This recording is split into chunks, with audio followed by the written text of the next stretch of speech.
Current లేకపోవడంతో గోళ్లు కోసుకోవడం, shaving చేయడం వంటివి మానుకునేవారు. కరెంటు లేకపోవడంతో ఇంట్లో చీకట్లు అలుముకుంటున్నాయని, అలాంటి సమయంలో గోళ్లు కోసుకోవడానికి కూర్చుంటే చీకట్లో కత్తెర తగిలి గాయపడే ప్రమాదం ఉందన్నారు. అదేవిధంగా ఒక వ్యక్తి షేవ్ చేసుకుంటే బ్లేడ్ ద్వారా గాయపడే ప్రమాదం పెరుగుతుంది. అప్పట్లో ఇప్పటిలా డైమండ్ కోటింగ్ బ్లేడ్లు, నెయిల్ కట్టర్లు ఉండే జిల్లెట్ రేజర్లు లేవు. కాబట్టి ప్రజలు తమ గోళ్లను కత్తిరించుకోవడం లేదా సాయంత్రం షేవింగ్ చేయడం మానుకున్నారు. అందువల్ల ప్రతి తరానికి సాయంత్రం వేళల్లో గోళ్లు కత్తిరించుకోవద్దని, షేవింగ్ చేయవద్దని సూచించారు.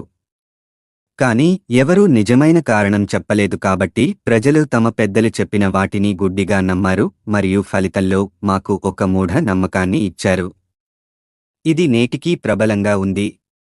ఇప్పటికీ సాయంత్రం వేళల్లో గోళ్లు కత్తిరించుకోవాలన్నా